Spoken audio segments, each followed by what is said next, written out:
একটা bad morning দেখছে ভারত এবং পাকিস্তানের জনগণ। তবে পাকিস্তানের তুলনায় ভারতীয় জনগণের মধ্যে একটা উৎফুল্লতা, তারপর হচ্ছে খুশি খুশি ভাব আছে। তবে এটা কিন্তু খুব বেশিক্ষণ থাকবে না। কেন বোঝাই?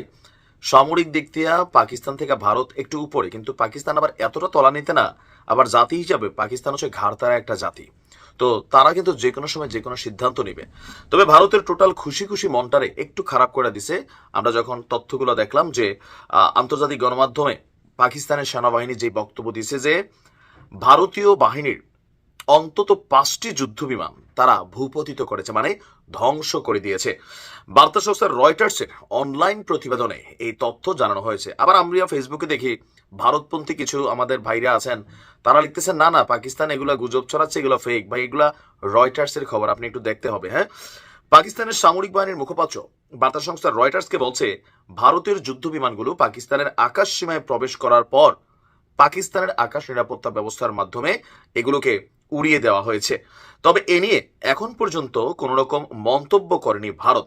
আমরা যখন সর্বশেষ নিউজ দিয়েছি 8 জন নিহত 35 জন আহতের খবর জানিয়েছে পাকিস্তানের মিডিয়া। আর যারা আহত হয়েছে তাদের চিকিৎসার জন্য সেখানে জরুরি পরিস্থিতি ঘোষণা করা হয়েছে। এর পাশাপাশি আমরা যদি দেখি পাকিস্তানের যিনি প্রতিরক্ষা মন্ত্রী আছেন খাজা আসিফ, তিনি আপনার আন্তর্জাতিক গণমাধ্যমের সাথে দেওয়া সাক্ষাৎকারে বলছেন যে পাকিস্তান তাদের প্রতিশোধমূলক যে পদক্ষেপ সেটার শীর্ষ স্থান অর্জন করেছে এবং ভারতীয় বাহিনীর আক্রমণের তীব্র ও নির্ভুল জবাব দিয়েছে। পাকিস্তানি সশস্ত্র বাহিনী দেশের সার্বভৌমত্ব এবং আঞ্চলিক অখণ্ডতা রক্ষার জন্য দৃঢ়ভাবে কাজ করছে। পাকিস্তানের নিরাপত্তা সূত্রের বরাতে বলা হয়েছে দুই দেশের মধ্যকার চরম উত্তেজনার মধ্যে ভারতীয় বিমান বাহিনীর প্রথমে 3টি যুদ্ধ বিমান এবং একটি ড্রোন পাকিস্তানের আকাশ সীমানায় প্রবেশ করে। সাথে সাথেই পাকিস্তানের যেই কি বলা হয় যে এলাকাটার নাম হচ্ছে বাওয়াহাওয়ালপুরের আহমদপুর ইস্টের কাছাকাছি আপনার ওইখানে সীমান্তে ভারতীয় অংশে একটি ভারতের অত্যাধুনিক প্রযুক্তির ফ্রান্স থেকে মাত্র কয়েকদিন আগে কিনছে রাফাল যে যুদ্ধ বিমান এবং একটি SU-30 যুদ্ধ বিমান ভূপাতিত করেছে।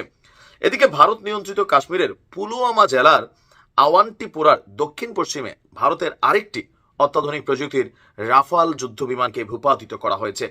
পাকিস্তানের সব যুদ্ধ বিমান নিরাপদে ঘাঁটিতে ফিরে এসেছে দাবি করে বলেছেন কোনো ক্ষয়ক্ষতি বা প্রাণহানির ঘটনা পাকিস্তানের মানে এয়ারফোর্সের হয়নি। এদিকে ভারতের কিছু কিছু গণমাধ্যমেও পাকিস্তানের যুদ্ধ বিমান ভূপাতিতের দাবি করা হচ্ছে, যদিও তা পাকিস্তানের প্রতিরক্ষা কর্মকর্তারা অস্বীকার করছেন।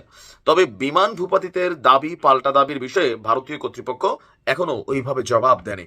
মানে এখন কোথায় করা হয়েছে ফুটেজ দরকার। মিথ্যা কথা দুই দেশই বলে, দুটোটাই চরম মিথ্যাবাদী দেশ। এখন ধরেন ভারত যে হামলা চালিয়েছে, তারা ক্ষেপণাস্ত্র হামলার ফুটেজ প্রকাশ করছে। এখন পাকিস্তান যে ভারতের যুদ্ধ বিমান উড়াইছে এটার কোনো ফুটেজ আসলে পাওয়া যায়নি, বা ছবি দুই একটা পাওয়া গেছে, এগুলা AI জেনারেটেড হিসেবে দাবি করছে ভারত। তো পাকিস্তান তাদের এই ঘটনার সপক্ষে, তারা কিন্তু ওইভাবে কোনো প্রমাণ দিতে পারে নাই। আবার হয়তোবা মাত্র ঘটনা ঘটছে, এই মুহূর্তে প্রমাণ কই থেকে দিবে ভাই?